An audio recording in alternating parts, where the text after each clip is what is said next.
वरदरं विष्णुं शशिवर्णं चतुर्भुजं प्रसन्नवदनं ध्यायेत् सर्वविघ्नोपशान्तये। अगजाननपद्मार्कं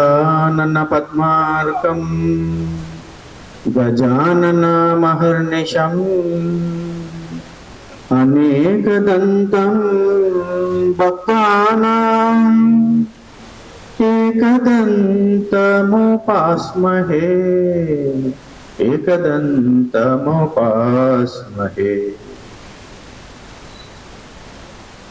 सर्वमंगलमांगल्ये शिवे सर्वार्थसाधिके शरण्ये त्र्यंबके देवी नारायणी नमोस्तुते। प्रियात्म बंधुవులారా, ఈ రోజు హిందూ సమ్మేళనం కార్యక్రమం మీరందరికీ రావడం జరిగింది. హిందూ సమ్మేళనం అంటే నేను కేవలం హిందుత్వం, హిందువులు, హిందూ జీవన విధానం దీని గురించి మాట్లాడే ప్రయత్నం చేస్తాను. ప్రస్తుత కాలంలో మనం చూస్తున్నాం వర్తమాన భారతదేశం యొక్క స్థితిగతులను.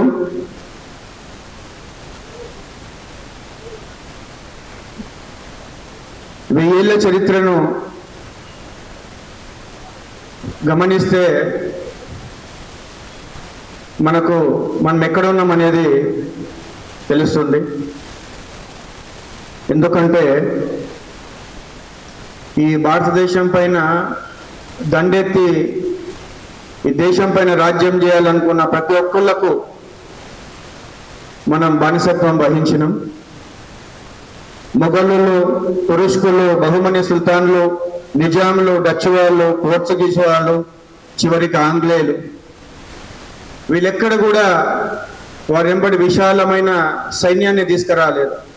ఎవరు కూడా కొద్దిపాటి వారి యొక్క పరివారంతో వచ్చింది తప్ప ఎవరు కూడా విశాలమైన సైన్యాన్ని తీసుకురాలేదు. ఎందుకంటే కొద్దిపాటి ధనం గురించి ప్రలోభాల గురించి తన సాటి హిందూ సోదరుల పుట్టుకలు కోసేవాళ్ళు ఈ దేశంలో ఈ మతంలోనే తప్ప ఇంకెక్కడ దొరకరని వాళ్ళకి తెలుసు. శోచనీయమైనది, గర్హనీయమైనది, కానీ ఇది కఠినమైన వాస్తవం. అది 1000 ఏళ్ల క్రితంతోనే ఆగిపోయిందా? ఈ రోజు కూడా జరుగుతుంది. ఈ రోజు కూడా హిందువుల యొక్క మానసిక స్థితి ఏమాత్రం మారలేదు. ఇంత పెద్ద దక్షిణ భారతదేశంలో వజ్రాలను రాసులు పోసి అమ్మిన ఈ దక్షిణ భారతదేశంలో ఒక 10 మంది సనాతన హైందవానికి ప్రాతినిధ్యం వహించే కార్పొరేటర్లు కానీ, పట్టణాన్ని 20 మంది ఎమ్మెల్యేలు కానీ మనం గెలిపించుకోలేకపోయినాం. ఎందుకంటే మనకు ప్రధానమైనది నేను సౌఖ్యంగా ఉండాలా, నేను మంచిగా ఉండాలా, నా కుటుంబం మంచిగా ఉండాలా. సనాతన ధర్మం ఏమైనా కానివ్వండి, హిందుత్వం ఏమైనా కానివ్వండి, నేను, నా కుటుంబము, నా జీవితం. 1000 ఏళ్ల కింద కూడా మనం అదే విధంగా ఆలోచించినాము.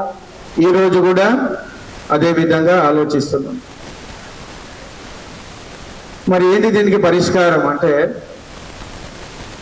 ఈ నవీన మార్గనిర్దేశకుడైన వివేకానందుల వారు తన సన్యాస దీక్ష అనంతరం ఈ ఆధ్యాత్మిక సందేశాన్ని ఆసేతు హిమాచలం అందించాలనే ఒక ప్రయత్నంలో వారు కాశ్మీర్ నుండి కన్యాకుమారి వరకు, గుజరాత్ నుంచి బెంగాల్ వరకు కూడా, తూర్పు బెంగాల్ వరకు కూడా వారు పర్యటించడం జరుగుతుంది. ఎక్కడ కూడా వారికి ఆ జవసత్వం ఉన్నది, ఆ రాజసిక శక్తి, ఆ ఆచరణాత్మక వేదాంతం ఎక్కడ కూడా కనిపించలే. వారు ఒక ఆవేదనతోని ఈ దేశవాసుల యొక్క ఈ దౌర్బల్యం, ఈ చేతగానితనం, ఈ భ్రష్టత్వానికి ఏ విధంగా మనం మార్గం కనుక్కోవాలనే ఒక ఆవేదనతోని వారు కన్యాకుమారికి వెళ్ళడం జరుగుతుంది. కన్యాకుమారి అమ్మవారిని మనోవేదనతో ప్రార్థిస్తే ఆ ఒడ్డు నుంచి కన్యాకుమారి శిఖరాగ్రం వెళ్ళడానికి వారికి దగ్గర ఓడకు చెల్లించాల్సిన డబ్బు లేదు. వారు అట్లా ఈత కొట్టుకుంటూ ఆ శిఖరాగ్రానికి వెళ్తాడు. మార్చుకోవడానికి ఇంకో జత డబ్బులు కూడా లేవు, బట్టలు లేవు, తినడానికి ఏం లేదు. వారు 3 రోజులు అక్కడ ఆవేదనతోని తపస్సు చేయడం జరుగుతుంది. ఎందుకు అంటే ఈ దేశవాసుల యొక్క సమస్యకు ఏంటి పరిష్కారం, నా భారత జాతి, నా భారతీయులకు నేను ఏం చేయగలిగితే ఈ భారతదేశ పునర్వైభవం తిరిగి చేరుకుంటుందనే ఉద్దేశంతో వారు ఆ తపస్సు చేయడం జరుగుతుంది. 3 రోజుల అనంతరం ఈ సమస్యకు వారు పరిష్కారం కూడా కనుక్కోవడం జరుగుతుంది. వారు అంటారు, నా ప్రాచీన భారతదేశం ఈ విధంగా చెప్పింది, మాతృదేవో భవ, పితృదేవో భవ, ఆచార్య దేవో భవ. నేను నా భారతీయులకు కొత్త సందేశాన్ని ఇస్తున్నాను ఈరోజు.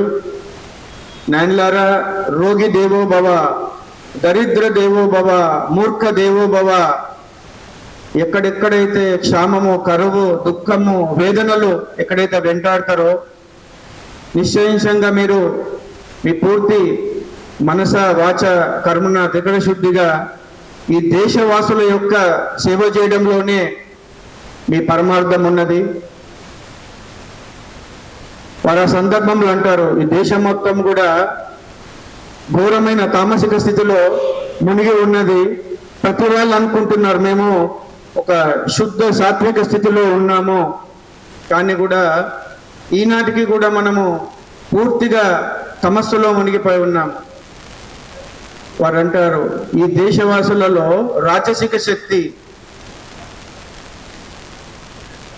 7వ శతాబ్దంలో ప్రారంభమైన ఈ తురుష్కులు మొఘలుల యొక్క దండయాత్ర 1947 వరకు కొనసాగింది. ఇన్ని వందల సంవత్సరాల పాటు బానిసత్వం ఏ విధంగా మనము ఇక్కడ కూడా ఎన్నో రెవల్యూషన్ ఉన్నది, ఫ్రెంచ్ రెవల్యూషన్ అని ఎన్నో మనం చూసినాం. వాళ్ళందరూ కూడా 30-40 సంవత్సరాలలో వాళ్ళు స్వాతంత్ర్యం సాధించినారు. మనకి ఎందుకు ఇక్కడ పోయిందంటే చెప్పాను కదా, సాటి హిందూ యొక్క కుతుకలు కోయడానికి కొద్దిపాటి డబ్బు ఉంటే చాలు ఈ దేశవాసులు. ఈ రోజు కూడా అంతే. ఈ దేశం యొక్క సర్వతోముఖ వికాసం గురించి ఎవరు ప్రయత్నం చేస్తుండ్రో అందరికీ తెలుసు, కానీ కూడా ఇక్కడ మద్దతు ఇవ్వట్లేరు. వీళ్ళు ఏంటంటే తరగతులుగా, కులాల వారిగా, వర్గాల వారిగా, ప్రాంతాల వారిగా విభజించి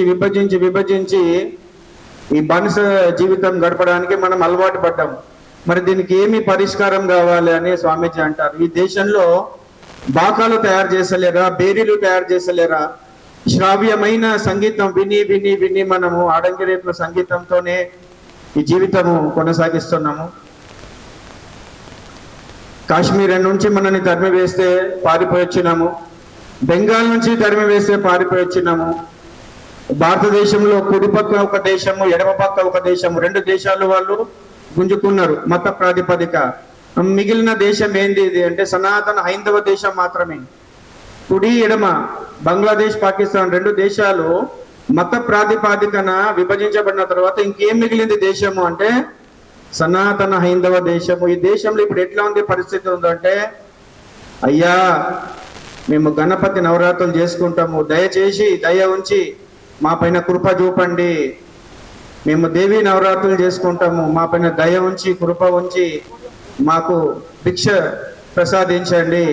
మేము శ్రీరామచంద్రుని యొక్క శోభాయాత్ర చేసుకుంటాము, మాకు పర్మిషన్ ఇవ్వండి అనే దౌర్బల్య స్థితిలో మనము ఉన్నాము.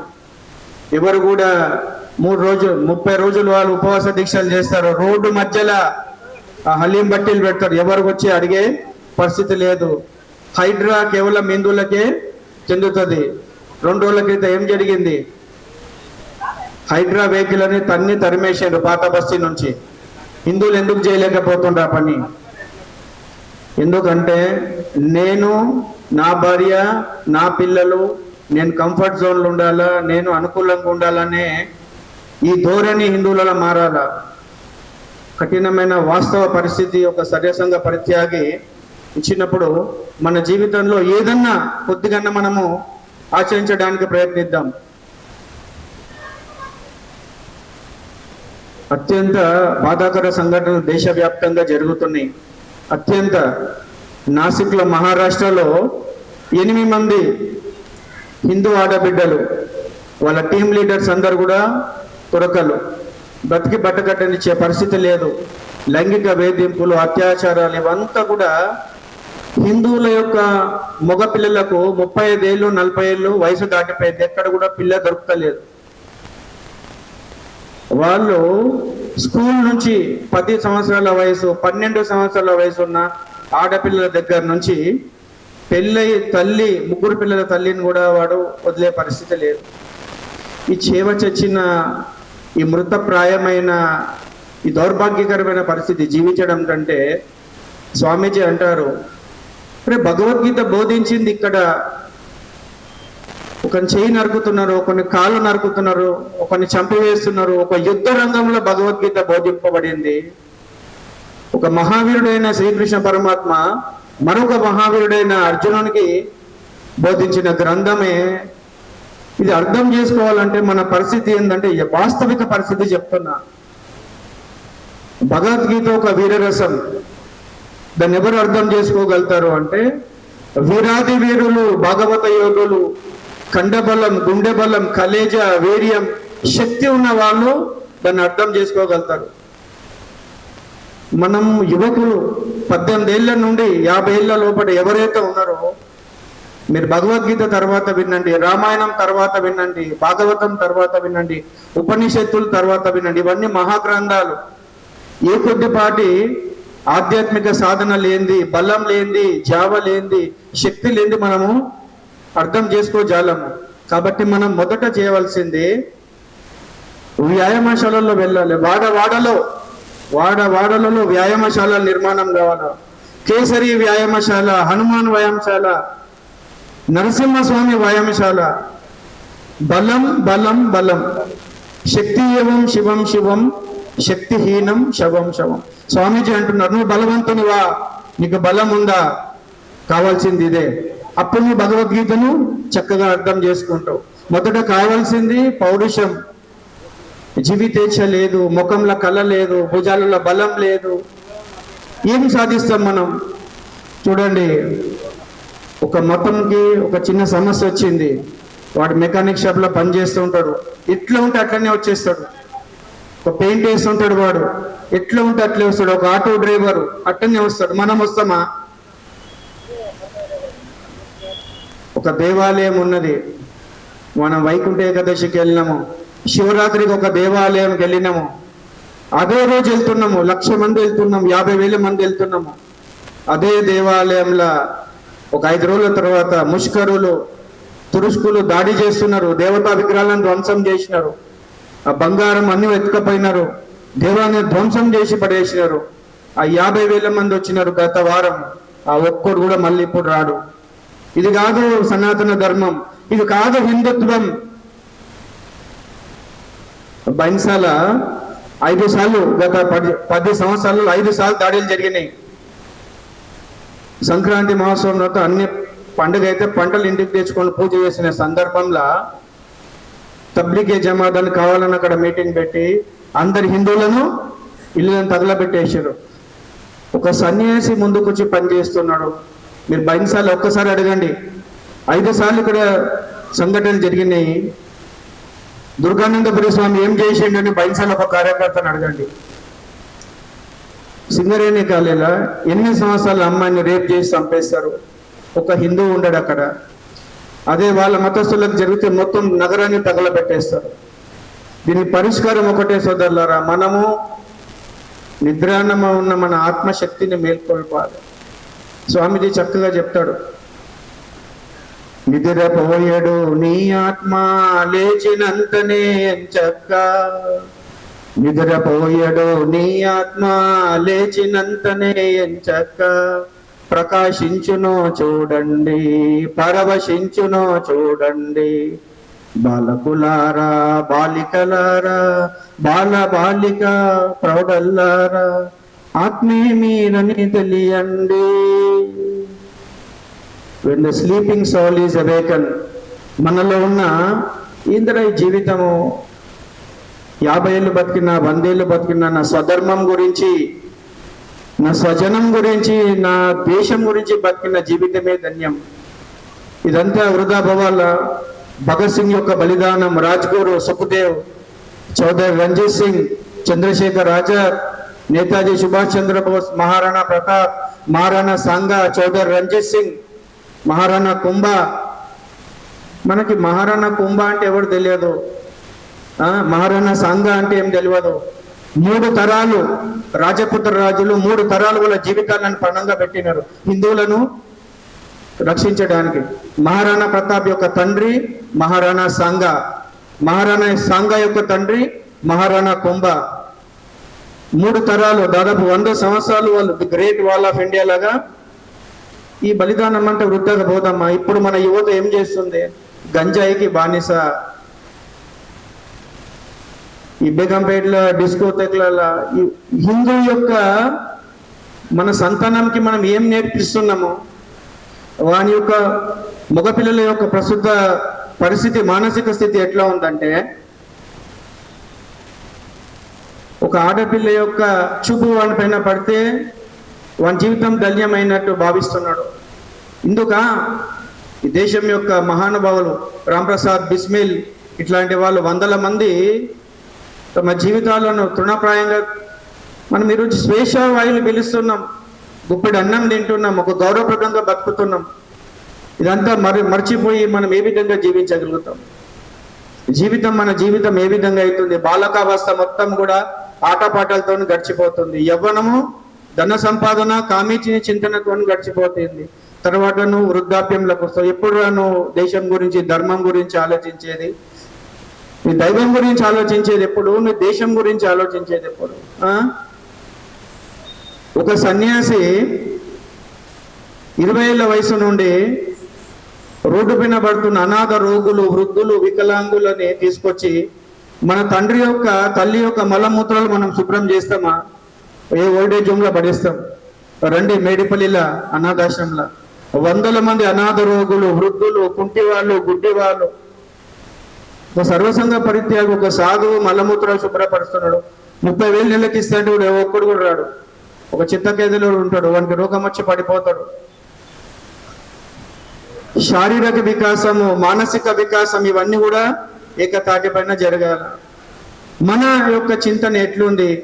నేను రేపటి నుంచి మారుతా, వైకుంఠ ఏకాదశి రోజు మారుతా, సంక్రాంతి రోజు మారుతా, శివరాత్రి రోజు నేను మారుతా, 31 కదా ఈ రోజు, జనవరి 1 రోజు నుంచి నేను మారుతా, ఫుల్ ఫ్లెడ్జెడ్గా ఏదైనా సాధిస్తాను. లోపల జీవితం గడిచిపోయింది. వాని పరిస్థితి ఎట్లుందో చెప్తా మీకు. యౌవన దినకరుడస్తమించనే, చేజారినది జీవన సంధ్య, జార విడిచి తిని జీవితమంతా అని ఇప్పుడన్నది నా మనసు, నా మనసు, నా మనసు. నశ్వర జగమే సమస్తమంటివి, నీలో దేవుని తలచనలేదు. నశ్వర జగమే సమస్తమంటివి, నీలో దేవుని తలచనలేదు. రామకృష్ణ ఓ గురు మహారాజా, పడవను నీవే దాటించాలి, గురు మహారాజా, గురు మహారాజా. మాటలు స్పష్టంగా పలకలేని స్థితికి వచ్చేస్తాము. నారాయణ నారాయణ అనే పలకలేని స్థితికి వచ్చేస్తాం. పళ్ళన్నీ ఊడిపోతాయి, తిరుపతి కొండ ఎక్కలేము, చేతులు చేకైతుంటాయి. ఏం చేసినాం రా ఈ జీవితం అంతా అని ఒకసారి వెనక తిరిగి చూసుకుంటాం. ఒక పశువు అడవిలో వెళ్తుంటే, ఒక జంతువు సింహం ఏం చేస్తుందంటే, అడవిలో పోతప్పుడు ఇట్లా నడుచు నడుచు నడుచు వెనక తిరిగి చూసుకుంటుంది ఇట్లా. దాన్ని ఏమంటామంటే సింహావలోకనం. సింహావలోకనం. నన్ను ఎవరన్నా తరుముతున్నారా, నా వెనకెవరిని వస్తుందా, నాకేమన్నా ఆపద ఉందా? మనిషి 33 కోట్ల ప్రాణులలో తెలివైన మనిషి ఈ 10 ఏళ్ల నుండి 20 ఏళ్ల నుండి నా జీవితం ఏ విధంగా గడుపుతున్నది ఎవరు కూడా మనం పునరాలోచన చేస్తాం. ఇట్లాగే తిందాం, తాగుదాం, సినిమాలకు పోదాం, ఆడదాం, పాడదాం, నేను, నా భార్య, నా పిల్లలు. అంటే సోదరులారా, ఒక హిందువుల యొక్క మేకల మందలాగా తయారైన మనం. చుట్టూరుగా ముష్కరులు, తురుష్కులు, ఇప్పుడు వాళ్ళకు కూడా కలేజా వచ్చింది. ఆకివీడు దేవాలయం చూసినావు కదా, వందల సంవత్సరాల చరిత్ర ఉంది రామాలయంకి. మన భారతదేశంలో తెలుగు ప్రజలు ఉండే ఉభయ గోదావరి జిల్లాలలో మన దేవాలయం కట్టడానికి ఏం జరిగింది మీకు తెలుసు. 1000 సంవత్సరాల నుంచి తురకలు దాడి చేస్తుండ్రు. సరే, వాళ్ళది ఆ విధంగా జరుగుతుంది సిస్టమ్. వీళ్ళు కూడా తయారయ్యండ్రు. అంటే నేను ఇప్పుడు చెప్పిన కదా, బానిసత్వం చేయాలనుకున్న ప్రతి ఒక్కరికి మనము మన ప్రాంతాన్ని, మన జీవితాన్ని అప్పగిద్దామా? నేను అనేది ఒకటే సోదరా, స్వామీజీ అంటారు, అమృతస్య పుత్ర ఉత్తిష్టత జాగ్రత్త ప్రాప్య వరం నిబోధత. లేచి నడు, నీ పరమగమ్యం చేరుకునే వరకు ఎక్కడ ఆగద్దు. Arise, awake, stop not till the goal is reached. మనము అనుష్ఠాన వేదాంతాన్ని, శంకరులు అడవిలో వదిలిన వేదాంతాన్ని 4 కుడల లోపల తీసుకురావాలి. దాన్ని ఆచరణాత్మకమే వేదాంతం అంటారు. స్వామీజీ అంటారు, నా ఆశ, నా ఆశయం, నా కోరికలు మొత్తం కూడా సనాతన ధర్మం అవలంబించే నా హిందూ యువకులపైనే ఉంది. My faith in young generation, they should solve all problems like lion. మీరు ఈ సోమరులై ఈ దౌర్భాగ్యమైన పరిస్థితి జీవించడానికి లేదురా. లేచి నడవండి, నడుము బిగించండి, పని చేయండి. మీరు మరణించినా సరే పని చేస్తూ చేస్తూ చేస్తూ చావండి. పని పని పని. లేదండి నేను రాజయోగాన్ని అనుసరిస్తా, నేను ధ్యానం ద్వారా పోతా, లేదండి నేను జ్ఞానయోగాన్ని ఆచరిస్తా, నేతి నేతి అనే భావనతో నేను వెళ్తున్నానండి, నేను భక్తి యోగాన్ని ఆచరిస్తానండి, పూజ ద్వారా సర్వం సాధిస్తా. నువ్వు ఉండవు, నీ ఇల్లు ఉండదు, నీ దేవాలయాలు ఉండవు, ఇంకెక్కడ పూజ చేస్తావురా? నువ్వు ధ్యానం చేయడానికి నువ్వు ఉండాలా, నువ్వు ఉండే ప్రాంతం ఉండాలా. ఇప్పుడు మనకు కావాల్సింది ఒకటే యోగం, కర్మయోగం. కర్మ కర్మ కర్మ, ఆధ్యాత్మిక సాధన. మనం పవిత్రులం, నిస్వార్థ పరులం, త్యాగులమైనప్పుడు గుప్పడి మంది నాకు ఇవ్వండి అంటారు. స్వామీజీ ఏమంటాడంటే, పవిత్రులు, నిస్వార్థ పరులు, త్యాగశీలు ఒక 10 మంది అండి, ఈ దేశం యొక్క గతి నేను మార్చి చూపిస్తా అంటారు స్వామీజీ. అట్లాంటి జీవితం మనకు కావాలా, అట్లాంటి మనుషులు కావాలా. పింగాణి బొమ్మల్లాగా పడేస్తే పాడిపోయే మనుషులు మనకు అవసరం లేదు. కాబట్టి ఈ దేశం ఎవరిని దేశ భర్తమాత ఎదురు చూస్తుంది. 1000 సంవత్సరాలు నేను బానిసల్లా బతికినా, మళ్ళొకసారి బానిసతనంగా వెళ్తానా? మనం అంటున్నాం సోదర, గోమాతకు జై, భారత్ మాతకు జై అని. వాస్తవికత ఏముంది చెప్తా వినండి. దానికి కూడా గట్కేసర్ నేషనల్ హైవే పైన ఒక కంటైనర్, 2 అంతస్తుల కంటైనర్ ఉంటుంది. 100-150 ఆవులు తరలించబడుతుంటది. గోరక్షకులు 15 గంటలు 20 గంటలు కాపగాస్తారు. నేను చూసిన, మన ఆశ్రమం నుంచి దుప్పట్టు తీసుకెళ్ళినారు. వాళ్ళ పాత బస్సు నుంచి ఒక కార్పొరేటర్ వస్తారు. వీళ్ళు పట్టుకున్న తర్వాత నా జోబుల నుంచి డబ్బు తీసుకున్నారండి, 1,00,000 రూపాయలు తీసుకున్నారండి, నన్ను కొట్టిండ్రండి అని చెప్పి 1979 గోరక్షణ చట్టం ప్రకారం స్పష్టమైన గోరక్షణ చట్టాలు ఉన్నాయి. ఎందుకు ఆచరించబడతలేదంటే, ప్రశ్నించే తత్వం హిందువులలో లేదు. వీళ్ళు బానిసలు, తన్నినా కానీ వీళ్ళ చలనం లేదు. వీళ్ళ యొక్క శోభాయాత్ర వస్తే 2 రాళ్ళు వేసిన. మొన్న మలక్పేటలో జగన్మాత యొక్క ఉత్సవం అవుతుంటే అమ్మవారి ముఖం పైన కోడిగుడ్డులు కొట్టిన. మీరు ఒక చాగంటి కోటేశ్వర ఒక మాట అంటారు, ఎక్కడ ఈశ్వర నింద జరుగుతుందో, భగవంతుని అవమానం జరుగుతుందో, నీకు శక్తి ఉంటే, నీకు కళాజ ఉంటే చంపే పడే అని చెప్తాడు. లేదు అది కూడా చేయలేవా, ఆ ప్రాంతాన్ని వదిలేసి అని చెప్తాడు. మనం ఏం చేస్తాం? చిన్న జీవితం గడుపుతున్నాం. కాబట్టి ఈ భారతదేశం అన్వేషించేది వీరాది వీరులు, భాగవత యోధులు. అది అట్లాంటి జీవితం 10 ఏళ్ళు బ్రతికినా చాలండి. ఏం జీవితం ఇది? బానిస జీవితం గడుపుతూ గడుపుతూ గడుపుతూ మనం బానిసలే అయినాం. వివేకానందుల వారు ఎన్నో ఎన్నో ఎన్నో ఆయన పాట రూపంలో, గేయ రూపంలో, మాటలలో మొత్తం చెప్పింది ఒకటే, లేచి నిలబడండి. జాగో మేరే భారతవాసి, సమయ నహీ ఏ సోయనే కా. देश के कोने कोने में चेतन वर्ष मनाने का, जागो भारत यह नारा है आज का, जागो भारत यह नारा है आज का। ऊंच नीच और अमीर गरीब का भेद मिटाने का, ऊंच नीच और अमीर गरीब का भेद मिटाने का। जागो भारत यह नारा है आज का, जागो भारत यह नारा है आज का। मत बोलो तुम भारतवासी संदेश सनातन धर्म का, मत बोलो तुम भारतवासी संदेश सनातन धर्म का। చిట్ట చివరిగా ఇక ముగింపు మీకు ఒక స్పష్టమైన ఒక వివేకానందుల యొక్క వాణి చెప్పి నా ఈ ప్రసంగాన్ని ముగిస్తున్నా. హిందుత్వంకి మీకు రియల్ డెఫినేషన్ అనేది ఏంటంటే ఒకటే మీరు గుర్తుంచవలసింది, మన హిందూ యొక్క వ్యాపార కేంద్రం పైన దాడి జరిగిందా, మన హిందూ యొక్క ఇంటి పైన దాడి జరిగిందా, నా హిందూ ఆడబిడ్డల పైన దాడి జరిగిందా, నా హిందూ ఆడపిల్లల పైన ఎవరన్నా చెయ్యేసిండ్రా, దాన్ని అడ్డుకోవడమే హిందుత్వం. వాడి పాపన వాడే పోతాడు. ఇది పిరికి మాలిన మిట్ట వేదాంతం. అత్యున్నతమైన ఈ మన హిందూ సనాతన సంస్కృతిని మనని హిందూగా నిలపడానికి మన పూర్వీకులు ఏం చేసినారు? నువ్వు ఈరోజు షేక్ అబ్దుల్లా కాలేదు, సలీం కాలేదు, రామునిగానే ఉన్నావు, కృష్ణునిగానే ఉన్నావు, శ్రీధర్గానే ఉన్నావు. ఎందుకు అంటే ఒక రొట్టె మొక్కిస్తారా, బతికిపో, కత్తి ఘాటుకు నిన్ను చంపకుండా వదిలేస్తారా? అయినా మన పూర్వీకులు మతం మారలేరు. సంభాజీ మహారాజ్, ఛత్రపతి శివాజీ ఒక పుత్రుడు బతికుండగానే ఒక్కొక్క అంగాన్ని కోసివేసిన ప్రాణాలు వదిలింది, కానీ మతం మారలేదు.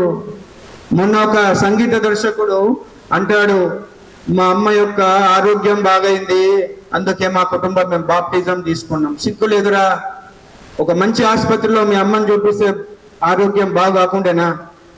దానికి నిజాములు, తురుష్కులు మన పూర్వీకులను ఊచబొత్త వచ్చినారు. నాందేడికి ఎక్కడైనా వెళ్ళిండ్రు, కానీ మతం మారలేదు. మతం మారుతూ పోతే దేశం నుంచి అక్కడిక్కడ ఎందుకండి? ఇంజన్ బౌలి, దూద్ బౌలి, టపాచపుత్ర, రెయిన్ బజార్, భవానీ నగర్ లో ఎక్కడున్నారు హిందువులు? మన పాత బస్తీలో చెప్తున్నా, నేను మళ్ళొకసారి మీకు స్పష్టంగా చెప్తున్నా, 50 ఇండ్లున్న హిందూ కుటుంబాల దగ్గర గుండె పన్నంగా పెట్టి 100 కుటుంబాలు 200 కుటుంబాలను చేయాలి. మనం పారిపోతే ఈ సమస్యలకు పరిష్కారం లేదు. విజయమా వీర స్వర్గమా?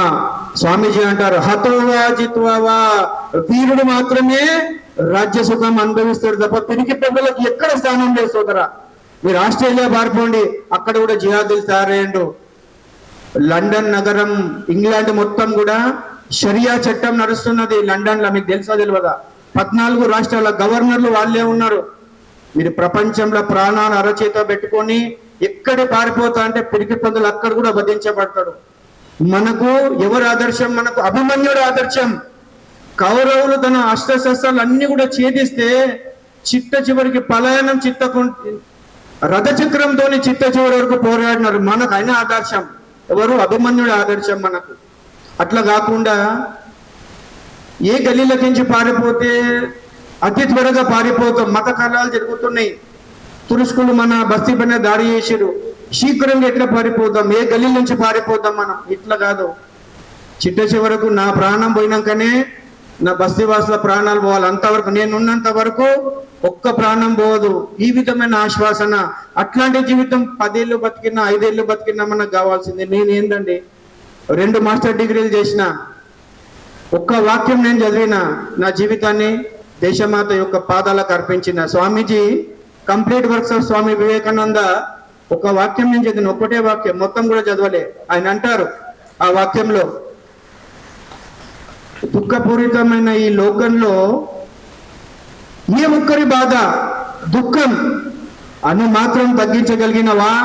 అది మాత్రమే జీవితం, అది మాత్రమే జీవితం. మిగతాదంటే భక్తి ఉదాస. రామాయణం ఇట్లా జరిగింది, భాగవతం ఇట్లా జరిగింది, ఉపనిషత్తులు ఇట్లా జరిగినాయి, శంకరులు వచ్చి ఈ ఆదర్శం ఇచ్చిర్రు, మధ్వాచార్యులు వచ్చి ఈ ఆదర్శం ఇచ్చిర్రు, రమణులు ఇది ఇచ్చినారు. మరి నువ్వేం చేస్తున్నావు? నువ్వు గడప దాటినవా? సిగ్గు లేకుండా కులాలు, వర్గాలు, ప్రాంతాలు, మట్టుకోవద్దు, నన్ను తాకవద్దు, నన్ను ముట్టుకోవద్దు అనే కేకలతోని ఈ దేశాన్ని భ్రష్టు పట్టించినాం హిందువులం. ఎందుకంటే మీలో ఒకరినిగా చెప్పే ఆ సర్వసంగ పరిత్యాగ చెప్పే అధికారం నాకుంది. నేను కాకపోతే ఇంకెవరు చెప్తారు? శాస్త్రం ఏం చెప్తుందో తెలుసా? సర్వసంగ పరిత్యాగి మాత్రమే సందేశం ఇస్తాడు. తన జీవితాన్ని అంగుళంగా సమర్పించిన వాడు మాత్రమే సందేశం ఇవ్వడానికి అర్హుడు. కాబట్టి సోదరులారా, ఇంకా సమయం చాలా ఉంది. మనం ఈ విధంగానే బ్రతుకుదాం, తిందాం, పందాం, తొంగుందాం అని కాకుండా వీర రసాన్ని ఉత్పత్తిల్లే మాటలు వినండి. మీరు అట్లాంటి గ్రంథాలు చదవండి. మొట్టమొదటి చెప్పేది ఒకటే మీకు, శరీరం బలహీనమైన తర్వాత ఏం చేయలేం మనం. నా 15వ ఏట నుంచి నా 45వ ఏట వరకు ఇక్కడ నా గురించి తెలిసిన కొంచెం మంది కూర్చొని ఉన్నారు. నా జీవితాన్ని చాలా దగ్గర నుంచి చూసినారు వాళ్ళు. గాంధీ హాస్పిటల్లో నా 18 ఏళ్ళ వయసున్న ఒక కుర్రాన్ని, వాని యొక్క వెయిట్ 70, నేను 40, 6 ఫ్లోర్లు 7 ఫ్లోర్లు వీల్ చైర్ లేకపోతే ఇట్లనే తీసుకుపోయి చూపించిన. డబ్బు ప్రసక్తి లేకుండా 10 ఏళ్ళు సేవ ఏ విధంగా చేయాలో చూపించిన. కాబట్టి ఈరోజు మీ ముంగడ మాట్లాడే అర్హత సంపాదించుకున్నా. ఆచరించిన మాత్రం వేదాంతమే మనకు కావాలి, ఆచరణాత్మకమైన వేదాంతం. కాబట్టి సోదరులారా, నేను ఒక్కటే మీతో వాళ్ళ ఆశ్వాసన అడుగుతున్నాను, దేహి అని చెప్పి నేను మిమ్మల్ని అడుగుతున్నా. ఏమనంటే, మీరందరూ ఒక సంకల్పంతో ఈరోజు ఇంటికి పోవాలా. నా దేశం ముందు, నా ధర్మం ముందు, మిగతావన్నీ తర్వాత. నా దేశం ముందు, నా ధర్మం ముందు, మిగతావన్నీ తర్వాత అనే సంకల్పంతో మనం ముందుకెళ్తే ఈ సనాతనం భర్తీకి బట్ట కలుగుతుంది. ఈ పనికి బలిన జీవితము, ఈ బలహీన జీవితము, ఇట్లాంటి జీవితము మన ఎన్నేళ్ళు బతికి బట్టగలుగుతాం? సాధ్యమా అది? వీరుంగా బతుకుదాం, వీరుంగా జీవిద్దాం. ఒక సమయం వస్తే పోతే 50 మందిని తీసుకొని వెళ్దాం. చివరిగా ఒకటే ఒక వాక్యం చెప్పి నా ఈ ప్రసంగాన్ని ముగిస్తున్నా. చూడండి, మన హిందువులకు 10 పండ్లలో మనకు సనాతన ధర్మం ఒకటి, 10 పండ్లలో. కానీ 2 విధర్మీయ మతాలు, 2 ఎదారి మతస్థులకు మతం మాత్రమే ప్రధానం. అగ్రతాంబుల మతం. మనకు ఎప్పుడైతే మతమే సర్వస్వం అవుతుందో ఈ భారతదేశం విశ్వగురువుగా కాకుండా ఎవరు ఆపలేరు. మనందరికీ సనాతన ధర్మమే ప్రధానం. గుండెకాయ, మన ఆయువు పట్టు, మన వెన్నెంక కావాలా.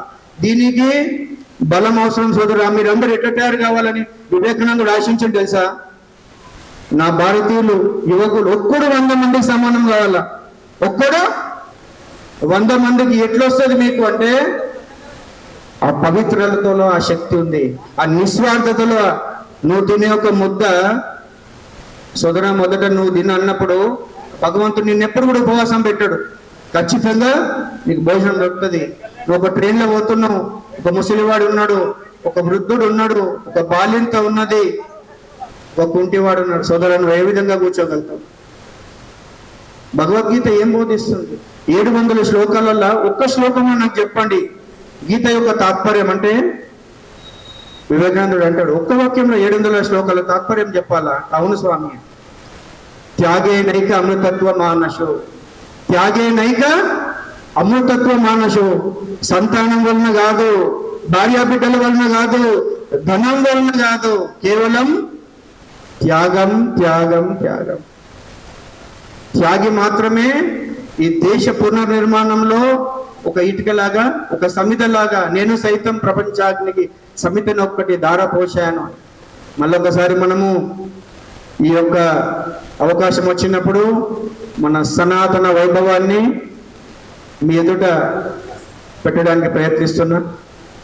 అవకాశం ఇచ్చిన పెద్దలకు, ఈ ఉత్సవ కమిటీ వారికి అందరికీ కూడా అనేక అమ్మవారి యొక్క ఆశీస్సులు, శుభాభినందనలు తెలియజేస్తూ, మీరందరూ కూడా పౌరుషవంతులు, వీర్యవంతులు, శక్తివంతులు, బలవంతులల్లా.